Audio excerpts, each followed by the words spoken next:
প্রিয় ছাত্রছাত্রীরা, হিন্দি সাহিত্যের ইতিহাসের আলোচনায় আজ এই পর্বে আমরা আলোচনা করব মুন্সী প্রেমচাঁদ সম্পর্কে। এই মুন্সী প্রেমচাঁদ সম্পর্কে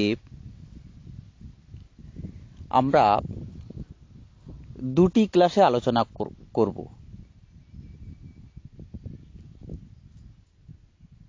প্রথম ক্লাসে আমরা আলোচনা করব মুন্সী প্রেমচাঁদের উপন্যাস কেন্দ্রিক আলোচনা, আর দ্বিতীয় ক্লাসে আমরা আলোচনা করব ছোট গল্পকার হিসাবে প্রেমচাঁদের ভূমিকা নিয়ে। প্রেমচাঁদকে কেন্দ্র করে মূলত এই দুই পর্বে আমরা তার আলোচনা সমাপ্ত করব। আধুনিক হিন্দি সাহিত্যে, বিশেষ করে কথা সাহিত্যে,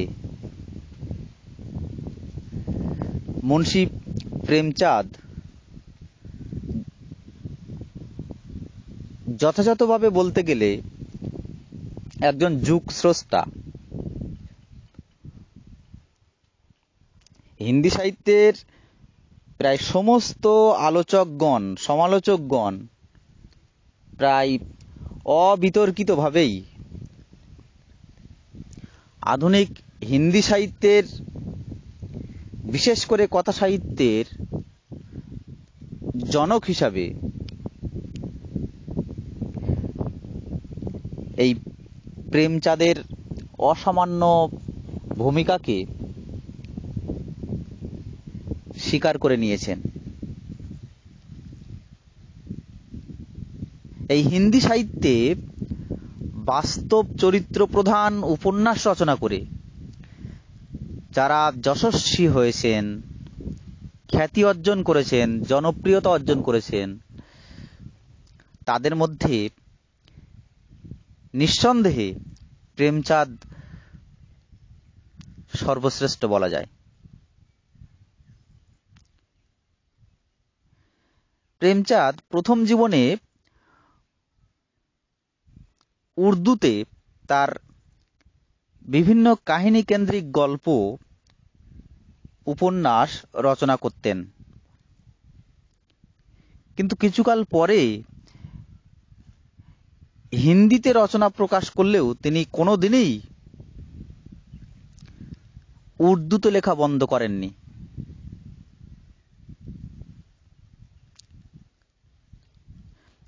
প্রেমচাঁদের বিখ্যাত উপন্যাসগুলির প্রায় বেশিরভাগ উর্দুতে লেখা। পরবর্তীকালে অবশ্য সেগুলিকে হিন্দিতে ভাষান্তরিত করেছেন বটে।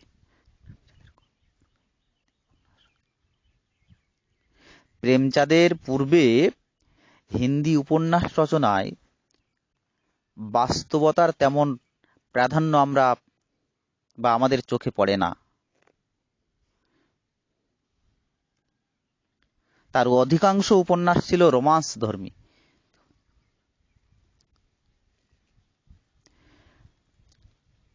হিন্দি উপন্যাসে প্রেমচাঁদ অত্যন্ত সার্থকতার সঙ্গে বাস্তবধর্মী জীবন কাহিনী রূপায়ণে বেশ অগ্রণী ভূমিকা গ্রহণ করেছিলেন।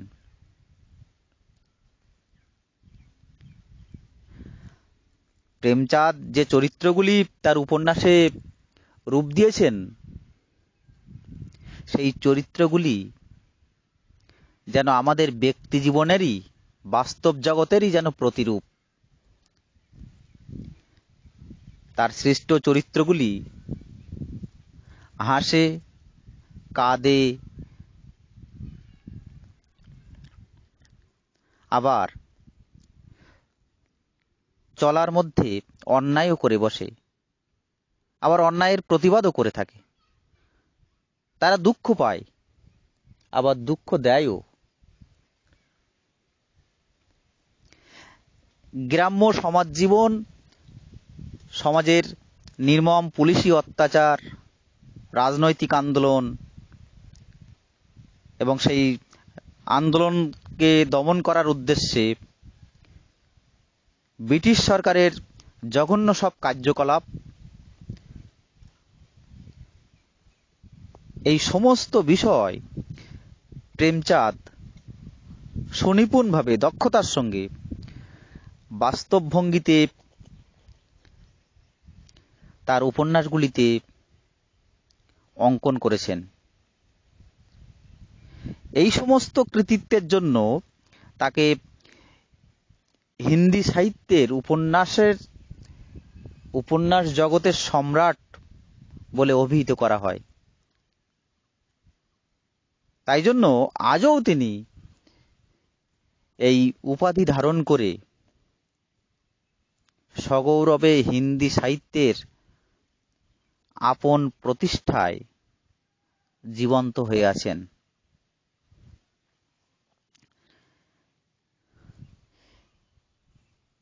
বিষয় বক্তব্য অনুসারে প্রেমচাঁদ যে উপন্যাসগুলিকে লিখেছিলেন তাদেরকে মোটামুটিভাবে 3টি শ্রেণীতে ভাগ করে আমরা আলোচনা করার চেষ্টা করব।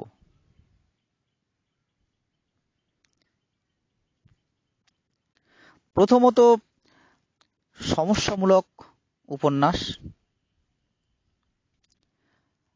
এই সমস্যামূলক উপন্যাসের মধ্যে পড়ে প্রতিজ্ঞা, বরদান ইত্যাদি উপন্যাস। তার দ্বিতীয় যে শ্রেণীর কথা আমরা বলবো সেটা হলো সামাজিক সমস্যা নিয়ে লেখা উপন্যাস। আর এই সামাজিক উপন্যাসগুলির মধ্যে পড়ে সেবা সদন, নির্মলা, গবনের মতো উপন্যাস।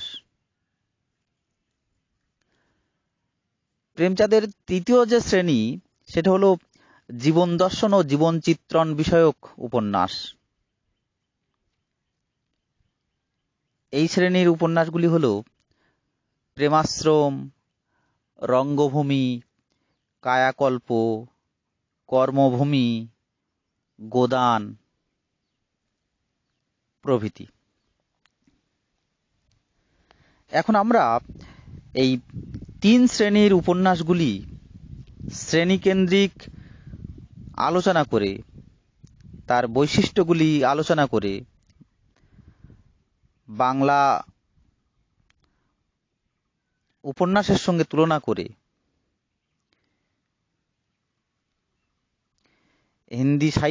হিন্দি উপন্যাস সাহিত্যে বিশেষ করে প্রেমচাঁদের কৃতিত্বকে আমরা বিচার করব। তো প্রথমেই আমরা আলোচনা করব সমস্যামূলক উপন্যাসগুলি নিয়ে। এই সমস্যামূলক উপন্যাসের মধ্যে পড়ে প্রতিজ্ঞা এবং বরদান, এই দুটি উপন্যাস। প্রতিজ্ঞা উপন্যাসটি প্রকাশিত হয়েছিল 1929 খ্রিস্টাব্দে। তবে এই উপন্যাসটি প্রেমচাঁদের কোনো মৌলিক রচনা নয়। 1907 সালে প্রকাশিত প্রেমচাঁদের প্রথম হিন্দি উপন্যাস প্রেমার পরিবর্তিত বা রূপান্তরিত রূপ হল প্রতিজ্ঞা। আবার এই প্রেমা উপন্যাসটির কেন্দ্রে ছিল, উৎপত্তি ছিল উর্দু উপন্যাস হম খুরমা और हम सबर, এই হিন্দি উপন্যাসের রূপান্তর।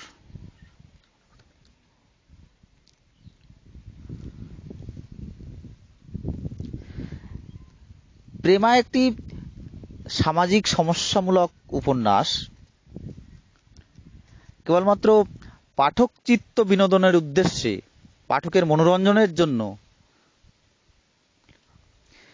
প্রেমা উপন্যাসে একটি বাস্তব জ্বলন্ত সামাজিক সমস্যাকে তুলে ধরেছেন এবং সেই সমাধানের পথ দেখিয়ে পাঠকদের আশ্বস্ত করেছেন।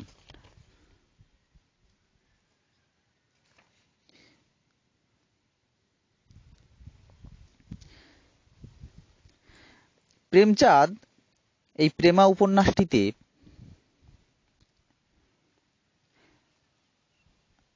বিধবা বিবাহ সমস্যাকে এক হৃদয়স্পর্শী ভাষায় তুলে ধরেছেন এবং সেই সমস্যায় সমাধানের একমাত্র পথ হিসাবে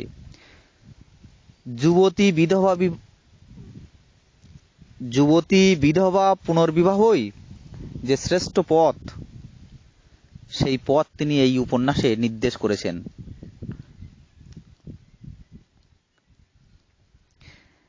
প্রেমা উপন্যাসে প্রেমচাঁদ বাল্যবিধবার জীবন সমস্যার পথ নির্দেশ করার আগে নিজের ব্যক্তিগত জীবনেও তার সংগঠনের মাধ্যমে দৃষ্টান্ত স্থাপন করেছিলেন। এই প্রেমা প্রকাশের ঠিক আগের বছর অর্থাৎ 1906 খ্রিস্টাব্দে তিনি শিবরানী নামে এক বাল বিধবাকে বিবাহ করেছিলেন, যার ছাপ আমরা এই প্রেমা উপন্যাসে পাই। আর এই প্রেমা উপন্যাসকে কেন্দ্র করেই প্রেমা উপন্যাসের রূপান্তর হলো প্রতিজ্ঞা উপন্যাসটি।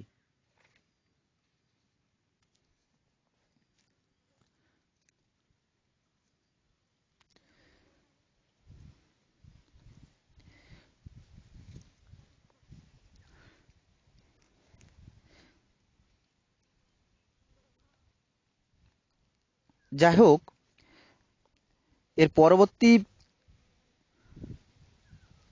কালে 1929 খ্রিস্টাব্দে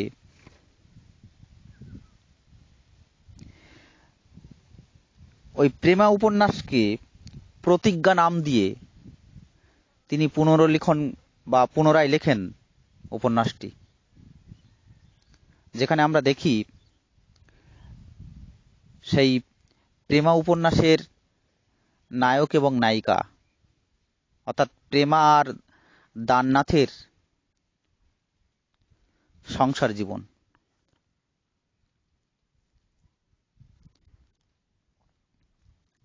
এর পরবর্তীতে আমরা আসব এই সমস্যামূলক উপন্যাসের দ্বিতীয় যে উপন্যাসটি অর্থাৎ বরদান সম্পর্কে আলোচনায়।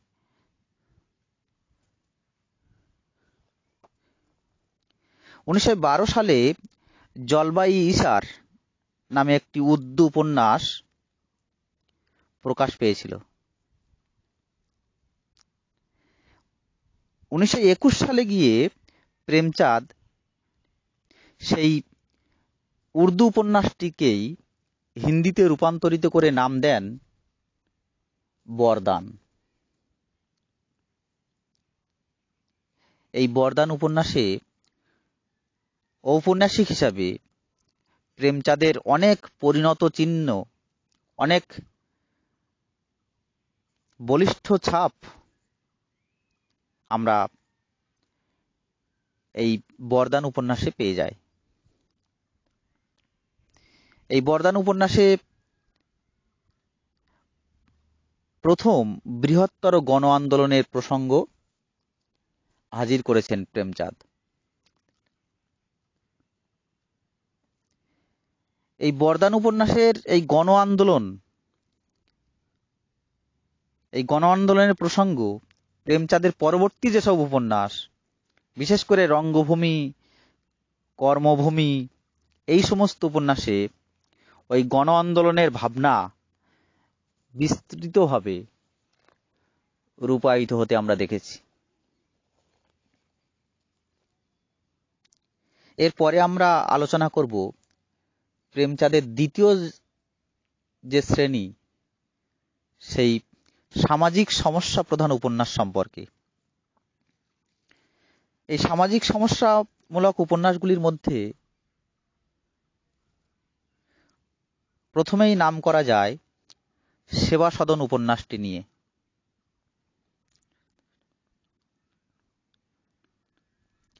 1914 খ্রিস্টাব্দে প্রেমচাঁদ বজার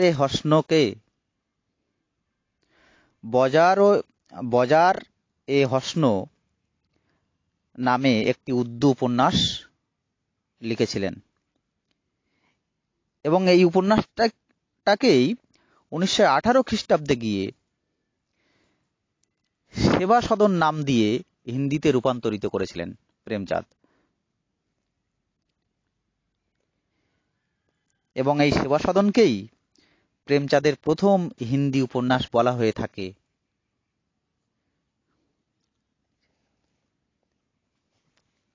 প্রেমচাঁদ নিজেও এই সেবা সদনকে হিন্দি সাহিত্যের শ্রেষ্ঠ উপন্যাস বলে উল্লেখ করেছেন। এই উপন্যাসটিতে প্রেমচাঁদ হিন্দু সমাজে দীর্ঘদিন ধরে চলে আসা গণিকা বৃত্তির উপর আলোকপাত করেছেন।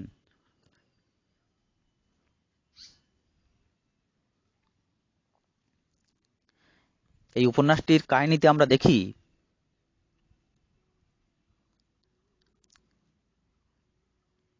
সম্বন্ধের বিয়ে হয়েছিল বয়স্ক রাজাধরের সঙ্গে।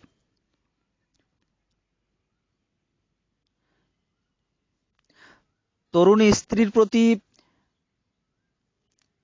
গদাধরের অমূলক সন্দেহ সুমনকে গণিকা বৃত্তির দিকে ঠেলে দেয়।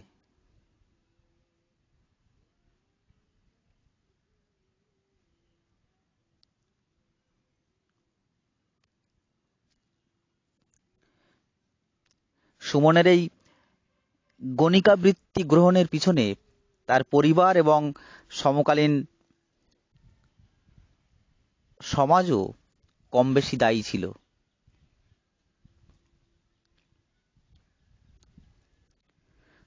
তার পরিবার থেকে সুমন ধর্মশিক্ষা বা সুস্থ জীবনযাপনের কোনো শিক্ষা সে পায়নি, কেবল পেয়েছে আনন্দ উপভোগের শিক্ষা। সেই সমাজে মেয়েদের কোনো সম্মান ছিল না, সমাদর ছিল না, তাদের কেবল উপভোগের বিলাসবস্তু বলেই দেখানো হতো। সেই সমাজে কুলবধূ অপেক্ষা গণিকাদের সমাদর ছিল অনেক বেশি।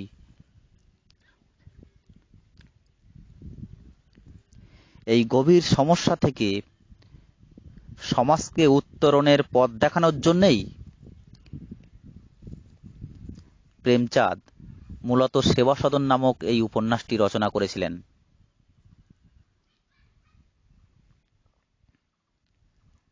যেখানে সুমন এবং গদাধরের বৈবাহিক সম্পর্ক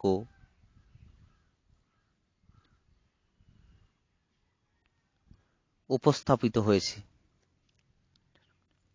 অত্যন্ত নিষ্ঠার সঙ্গে লেখক রক্ষণশীল ভণ্ডামিতে ভরা সমাজের ছবি এই সেবা সদন উপন্যাসটিতে অঙ্কন করেছেন। স্বামীর দ্বারা বিতাড়িত সুমন আত্মমর্যাদা ও সম্ভ্রম রক্ষায় যেভাবে সচেষ্ট হয়ে উঠেছে তার বর্ণনা পাঠক মনকে বিষাদ এবং ভারাক্রান্ত করে তোলে। পতিতা মেয়েদের আত্মমর্যাদা রক্ষার চেষ্টা ও সংগ্রামের কাহিনী এই উপন্যাসে একেবারে নির্ভুলভাবে ফুটে উঠেছে। গোটা হিন্দি সাহিত্যে এর আগে এমন সার্থক বাস্তববাদী সামাজিক উপন্যাস খুব বেশি চোখে পড়ে না।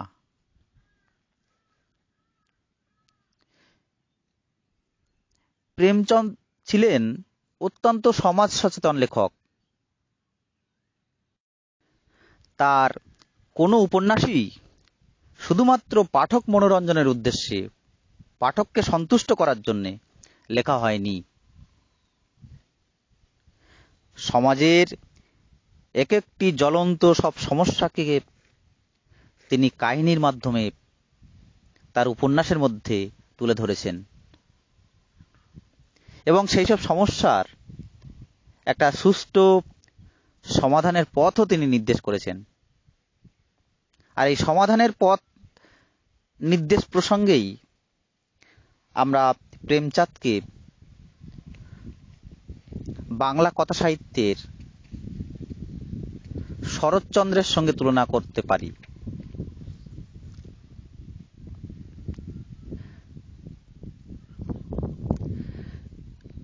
এরপরে আমরা আসব নির্মলা উপন্যাস প্রসঙ্গে।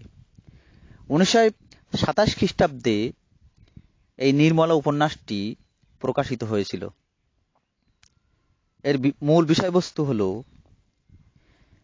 হিন্দু সমাজের জঘন্য পণ প্রথা এবং তার পাশাপাশি অসম বিবাহের নিদারুণ পরিণতি। প্রেমা উপন্যাসে আমরা দেখেছি প্রেমচাঁদ বিধবা বিবাহকে উপন্যাসের বিষয়বস্তু হিসেবে গ্রহণ করেছেন। সেবা সদনে আমরা দেখেছি গণিকাবৃত্তির মূল কারণ অনুসন্ধান করে তার একটা বাস্তবসম্মত সমাধানের পথ লেখক বার করে দিয়েছেন। আর নির্মলাতে প্রেমচাঁদ পণপ্রথা এবং তারই আনুষঙ্গিক হিসাবে অসম বিবাহের নিদারুণ পরিণতির কথাই অত্যন্ত সহৃদয়তার সঙ্গে চিত্রিত করেছেন, তুলে ধরেছেন।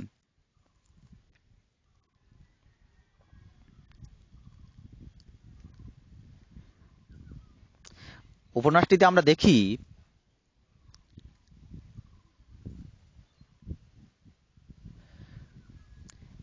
বড় মেয়ে নির্মলার সঙ্গে উদয়ভানু ভুবনমোহনের বিয়ে ঠিক করেছিল।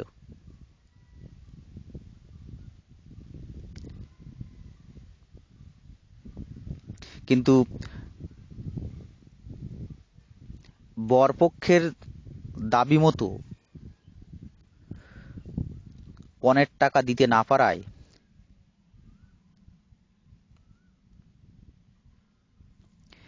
নির্মলা এবং ভুবনমোহনের বিয়ে ভেঙে যায়। অবশেষে 35 বছরের বিপত্নিক 3 ছেলের বাবা তোতারাম, অবশ্য তোতারাম একজন উকিল, এই উকিলের সঙ্গে নির্মলার বিয়ে হয়। 16 বছরের নির্মলা আর 35 বছরের তোতারামের মধ্যে কোনো মানসিক সাম্য বা ঐক্য, কোনো মানসিক মিলন গড়ে ওঠেনি, গড়ে ওঠা সম্ভবও নয়। এই তোতারামের সংসারে বড় বড় 3 ছেলে ছাড়াও ছিল অত্যন্ত হিংসুক, বিদ্বেষপরায়ণ, ঝগড়াটে এক বিধবা বোন রুক্মিণী।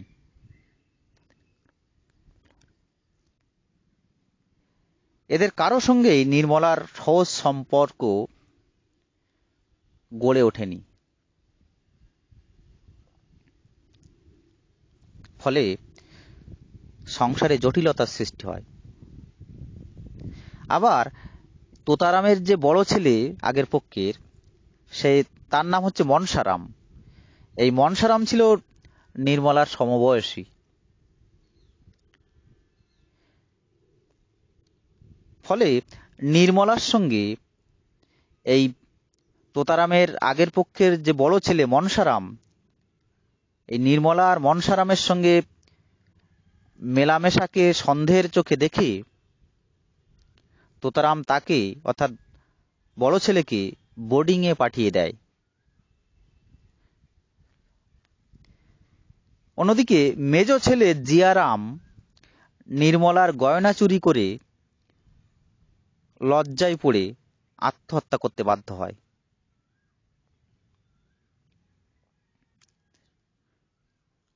আর রুক্মিণীর বিদ্বেষ আর প্রবল হিংসা এবং তার কুচক্রী মানসিকতায় বিরক্ত বোধ হয়ে ছোট ছেলে সিয়ারাম তোতারামের বাড়ি ছেড়ে চলে যায়। এদিকে ইতিমধ্যে হারানো ছোট ছেলের খোঁজে তোতারামও ঘর ছেড়ে বেরিয়ে পড়ে। তোতারাম ঘরকে ছেড়ে দিয়ে বেরিয়ে পড়ে ছোট ছেলে সিয়ারামকে খুঁজে বার করার জন্য। এবং আমরা দেখি উপন্যাসের শেষের দিকে ছোট্ট একটি মেয়েকে নিয়ে নির্মলা একাকী অসহায় হয়ে পড়ে এবং শেষ পর্যন্ত তার মৃত্যুও হয়। পণপ্রথা আর অসমবয়সী পাত্রের সঙ্গে বিবাহের সমাজ স্বীকৃত রীতি কেমন করে একটি বা কয়েকটি নির্দোষ চরিত্রকে অসময়ে অকালে মৃত্যুর দিকে ঠেলে দেয়, নির্মলা উপন্যাসে প্রেমচাঁদ আমাদেরকে, সমাজকে চোখে আঙুল দিয়ে একেবারে স্পষ্ট করে দেখিয়ে দিয়েছেন। এখানে তিনি কোনো সমাধানের সূত্র আবিষ্কার করেননি। শরৎচন্দ্রের পথ ধরে কেবলমাত্র সমস্যার নগ্ন রূপটি তুলে ধরেছেন মাত্র।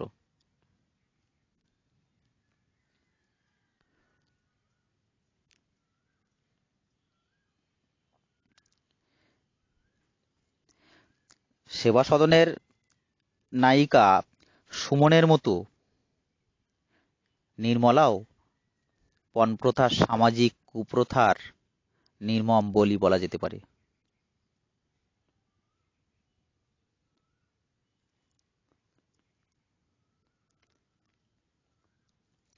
অসমবয়সী এক পাত্রের সঙ্গে বিয়ে হওয়ার ফলে তার জীবন ওষ্ঠাগত হয়ে ওঠে। অপরিতৃপ্ত বিধবা ননদ আর অসমর্থ পৌর স্বামীর ঈর্ষা আর জঘন্য সন্দেহ তাকে ভিতরে ভিতরে ক্ষয় করে অসময়ে মৃত্যুর মুখে ঠেলে দিয়েছে।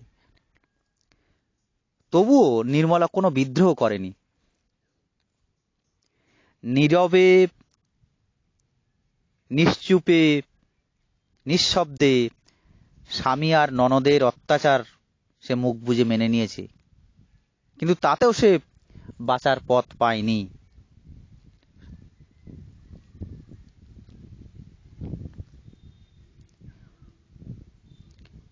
তার বাঁচার জন্য কি করা উচিত ছিল, কি হওয়া উচিত ছিল, পাঠকদের উপরেই এই প্রশ্নের উত্তরের ভার প্রেমচাঁদ ছেড়ে দিয়েছেন। কিন্তু প্রেমচাঁদ কথা জানাতে ভোলেননি যে এই ট্র্যাজেডির মূল সামাজিক কুপ্রথার মধ্যে, এই যে উপন্যাসটিতে যে ট্র্যাজেডি গড়ে উঠেছে সেই ট্র্যাজেডির মূল সামাজিক এই ট্র্যাজেডির যে মূল সমস্যা, সেই সমস্যা লুকিয়ে আছে সামাজিক কুপ্রথার মধ্যে।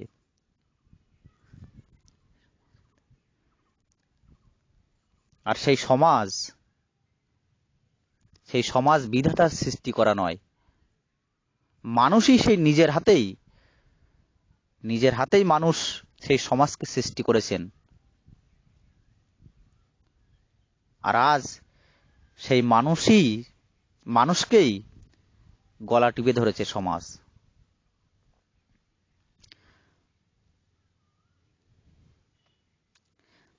সেবাসাধন উপন্যাসের যে মূল ট্র্যাজেডি, সেই ট্র্যাজেডির কেন্দ্রে আছে সমাজ, যে সমাজ বিধাতা সৃষ্টি করেনি, মানুষই হাতে করে সমাজ সৃষ্টি করেছেন সেই সমাজকে। আর সেই সমাজ, যে সমাজ মানুষের সৃষ্টি করা, সেই সমাজই আজ মানুষকে গলা টিপে হত্যা করেছে। যেটা আমরা নির্মলা উপন্যাসে দেখতে পাই।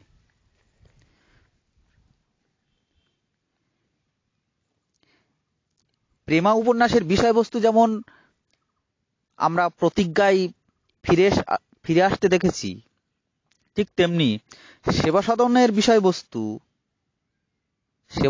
বিষয়বস্তু ফিরে আসতে দেখি গবন উপন্যাসে।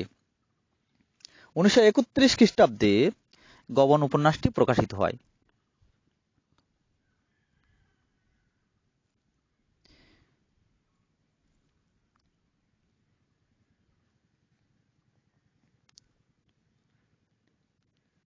এই গবন উপন্যাসে এসে প্রেমচাঁদ ডুব দিয়েছেন ব্যক্তি চরিত্রের অতলান্ত গভীরতায়। মানব জীবনে যে সমস্যার কোনো শেষ নেই, তেমনি সমস্যার কোনো বৈচিত্র্যও নেই। সমস্যা শুধু একটাই, তা সমাজ আশ্রয়ী হয়ে সামাজিক সমস্যার রূপ নেয়, আবার রাষ্ট্রকে আশ্রয় করে জাতীয় বা রাষ্ট্রীয় সমস্যা হয়ে ওঠে।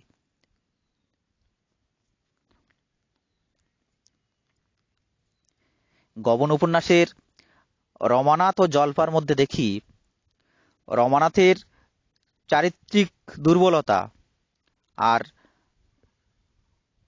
নায়িকা জল্পার অত্যাধিক অলংকার প্রীতি তাদের জীবনে এক ঘন মেঘের মতো দুঃখ নিয়ে এসেছে, যেটা অত্যন্ত মুনশিয়ানার সঙ্গে, দক্ষতার সঙ্গে প্রেমচাঁদ গবন উপন্যাসে বিশ্লেষণ করেছেন।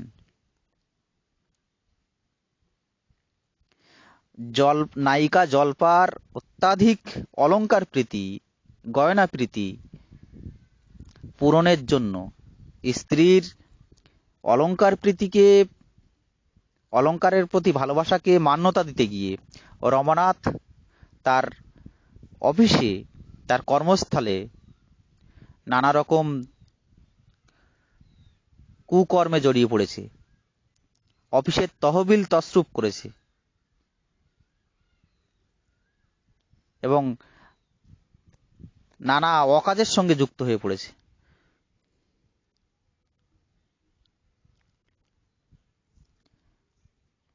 এবং এগুলো সে করেছে স্ত্রীকে সন্তুষ্ট করার জন্য। কিন্তু তার এই জঘন্য ঘৃণ্য পাপকর্ম স্ত্রী জানতেন না। অবশেষে স্ত্রীর চোখে প্রবঞ্চক হবার ভয় এবং পুলিশের ভয় সব মিলিয়ে একটা জটিল পরিস্থিতিতে পড়ে রমানাথ কলকাতায় পালিয়ে যায়। স্বামী রমানাথ বাড়ি ছাড়া হওয়ার পর স্ত্রী জল্পার অলংকার প্রীতি এবং তা থেকে যে মোহ সেই মোহ ভঙ্গ হয় এবং বুঝতে পারে যে তার জন্যেই তার স্বামী আজ ঘর ছাড়া হয়েছে।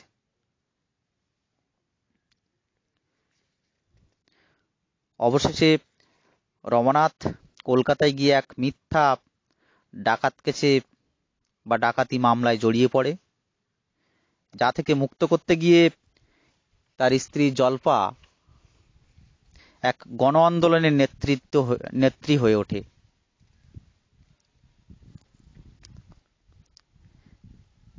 এই উপন্যাসটিতে প্রেমচাঁদ দুঃখ দৈন্য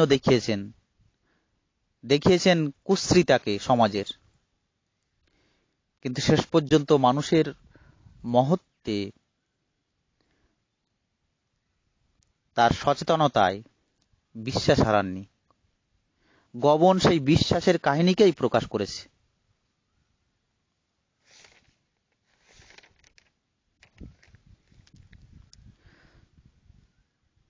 এর পরবর্তীতে আমরা আসব জীবন দর্শন ও জীবন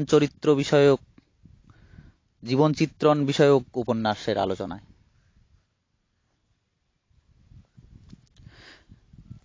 প্রেমচাঁদের এই জীবন দর্শন বা জীবন চিত্রণ বিষয়ক উপন্যাসের মধ্যে পড়ে প্রেমাশ্রম, রঙ্গভূমি, গোদান প্রভৃতি উপন্যাস। 1922 খ্রিস্টাব্দে প্রকাশিত প্রেমচাঁদের প্রেমাশ্রম উপন্যাসটি গোসাই আখিয়াত নামে একটি উর্দু উপন্যাসের হিন্দি রূপান্তর। এই প্রেমাশ্রম উপন্যাসটিকে আমরা একটি রাজনৈতিক উপন্যাস বলে চিহ্নিত করতে পারি।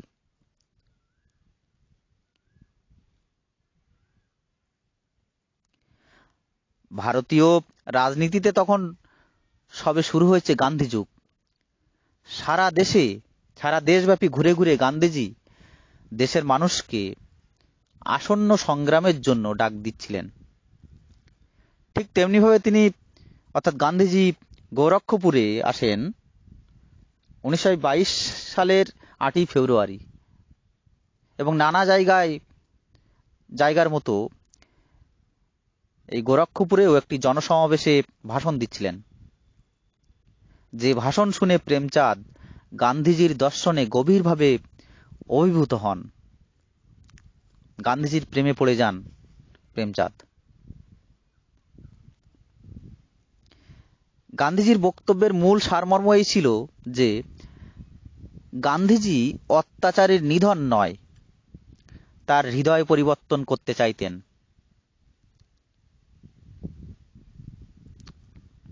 অর্থাৎ খুন কা বদলা খুন নয়। এই তত্ত্বটি প্রেমচাঁদকে গভীরভাবে নাড়া দিয়েছিল, আর এই তত্ত্বের স্বরূপটিকে প্রত্যক্ষভাবে রূপ দেওয়ার জন্য প্রেমচাঁদ প্রেমাশ্রম উপন্যাসটি রচনা করেছিলেন।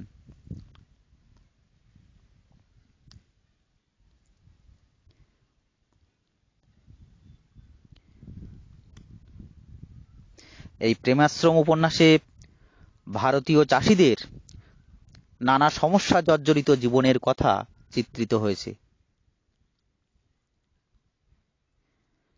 হয়েছে অত্যন্ত আন্তরিকতার সঙ্গে চাষি ও জমিদার শ্রেণীর বিভিন্ন জীবনের বিভিন্ন দিক, আর্থিক নানা অসঙ্গতি। প্রেমাশ্রম উপন্যাসে আমরা দেখতে পাই দরিদ্র কৃষক সমাজের, দরিদ্র চাষিদের মুখে প্রতিবাদী ভাষা। প্রেমাশ্রম উপন্যাসটিতে আমরা দেখতে পাই চাষি জীবনের সুখ দুঃখের নানান ছবি অত্যন্ত বাস্তবভাবে এখানে চিত্রিত হয়েছে।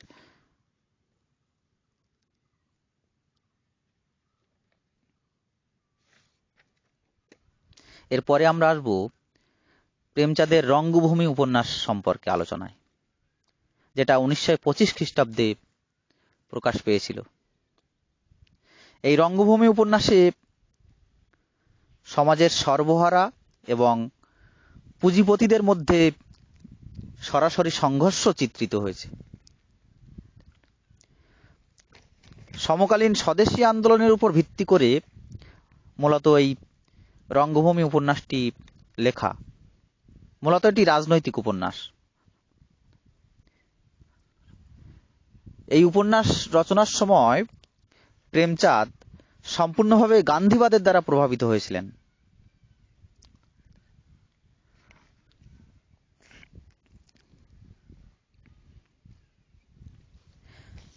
গান্ধীজি ভারী শিল্পকে পছন্দ করতেন না, ভারী শিল্প স্থাপনের বিরোধিতা করতেন তিনি, এবং পরিবর্তে চেয়েছিলেন কুটির শিল্প বিকাশের মধ্য দিয়ে ভারতের উন্নতি।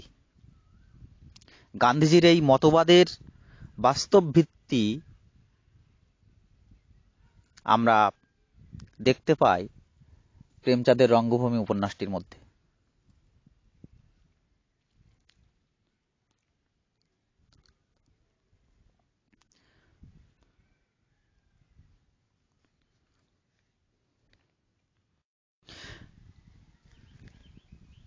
উনিশশো 36 খ্রিস্টাব্দে প্রকাশিত হয় প্রেমচাঁদের সর্বশেষ ও সর্বশ্রেষ্ঠ উপন্যাস গোদান।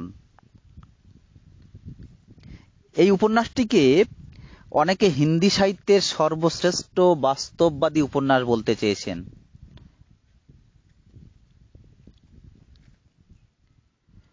এখানে প্রেমচাঁদ তীক্ষ্ণ, ধারালো, বাস্তববাদী দৃষ্টিতে এর প্রতিটি চরিত্র বিচার বিশ্লেষণ করেছেন। সেজন্য সামান্য কিছু ত্রুটি, অসঙ্গতি থাকা সত্ত্বেও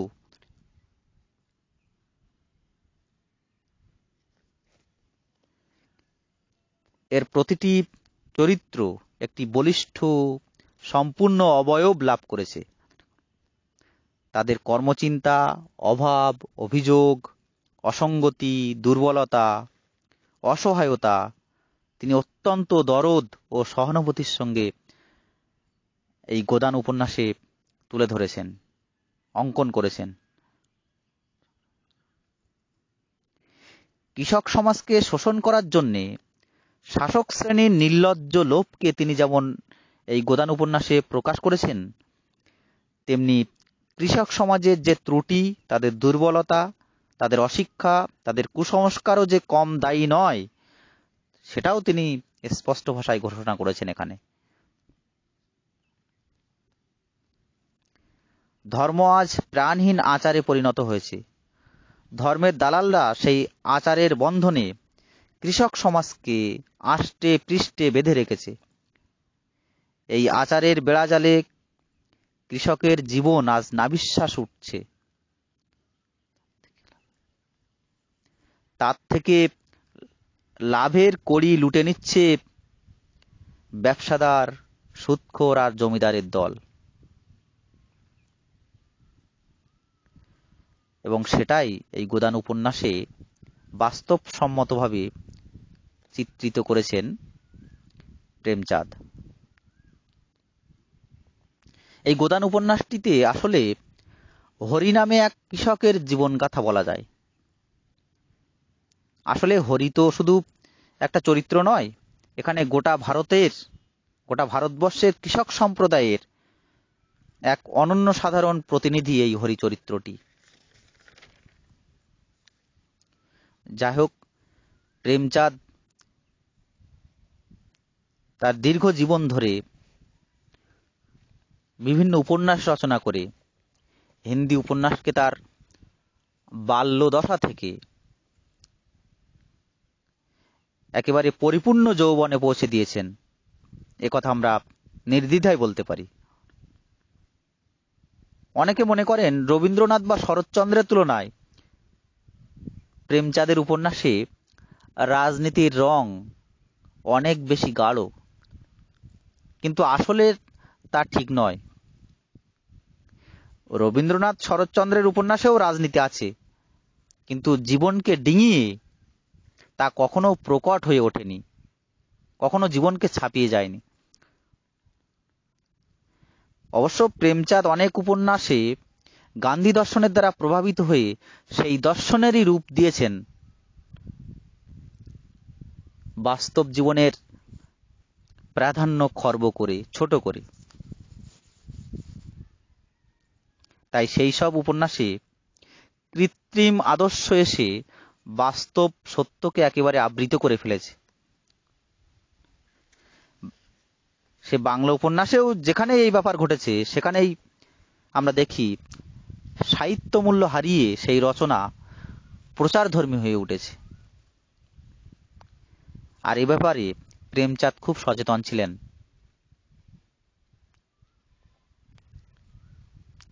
আর সেজন্যই বোধহয় আধুনিক হিন্দি সাহিত্যের ইতিহাসে, বিশেষ করে উপন্যাস সাহিত্যে, কথা সাহিত্যে